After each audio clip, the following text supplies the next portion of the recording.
ಎಲ್ಲರಿಗೂ ನಮಸ್ಕಾರ. ವಸಿಷ್ಠಾಸ್ ಕಿಚನ್ಗೆ ಸ್ವಾಗತ. ಇವತ್ತು ಈಗ ಸೀಸನಲ್ ಫ್ರೂಟಿಂದು ಮ್ಯಾಂಗೋದೊಂದು ಸ್ಮೂತಿ ಲಾಸ್ಟ್ ವಿಡಿಯೋದಲ್ಲಿ ಮಾಡಿದ್ದೆ. ಹಾಗೆ ಇವತ್ತು ಹಲಸಿನ ಹಣ್ಣಿನ ಸ್ಮೂತಿ ಹೇಗೆ ಮಾಡೋದು ಅಂತ ನೋಡೋಣ. ಅದಕ್ಕೆ ಬೇಕಾಗುವ ಇಂಗ್ರೀಡಿಯೆಂಟ್ಸ್ ಇಲ್ಲೇ ಇದೆ. ಹಲಸಿನ ಹಣ್ಣು, ಒಂದು ಸಣ್ಣ ಲೋಟದಲ್ಲಿ ಹಾಲು, ಒಂದು ದೊಡ್ಡ ಚಮಚ ಜೇನುತುಪ್ಪ, ಹಾಗೆ ಒಂದು 3-4 ಗೋಡಂಬಿ ಪೀಸ್ಗಳು. ಈಗ ಮಾಡುವ ವಿಧಾನ ತೋರಿಸ್ತೀನಿ. ಮೊದಲು ಒಂದು 5 ಸೋಳೆ ಹಲಸಿನ ಹಣ್ಣನ್ನು ಇದಕ್ಕೆ ಹಾಕ್ಕೊಂಡಿದ್ದೀನಿ, 5-6 ಸೋಳೆ. ಅದಕ್ಕೆ ಗೋಡಂಬಿನ ಹಾಕ್ತಾಯಿದ್ದೀನಿ, ಹಾಲನ್ನು ಹಾಕ್ತಾಯಿದ್ದೀನಿ, ಹಾಗೆ ಜೇನುತುಪ್ಪನ ಹಾಕ್ತಾಯಿದ್ದೀನಿ.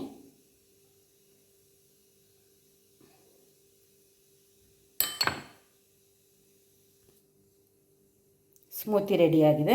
ಇದನ್ನು ಲೋಟಕ್ಕೆ ಹಾಕ್ಕೊಳ್ಳೋಣ.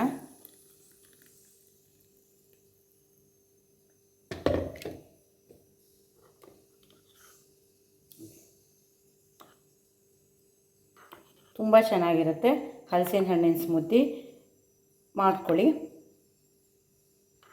ಹೀಗೆ ತುಂಬ ವೀಡಿಯೋಸ್ ಹಾಕ್ತಾಯಿರ್ತೀನಿ. ನಿಮಗೆ ನಾನು ಹಾಕಿದ ವಿಡಿಯೋ ಬರಬೇಕು ಅಂದರೆ ನೀವು ನನ್ನ ಚಾನಲನ್ನ ಸಬ್ಸ್ಕ್ರೈಬ್ ಮಾಡಬೇಕಾಗತ್ತೆ. ಸಬ್ಸ್ಕ್ರೈಬ್ ಮಾಡ್ಕೊಳ್ಳಿ, ವಿಡಿಯೋ ನೋಡ್ಕೊಳ್ಳಿ. ಎಲ್ಲರಿಗೂ ನಮಸ್ಕಾರ. ವಸಿಷ್ಠಾಸ್ ಕಿಚನ್ಗೆ ಸ್ವಾಗತ. ಇವತ್ತು ನಾನು ಹಲಸಿನ ಹಣ್ಣಿನ ಸ್ಮೂತಿ ಮಾಡೋದು ಹೇಗೆ ಅಂತ ನೋಡ್ಕೊಳ್ಳೋಣ.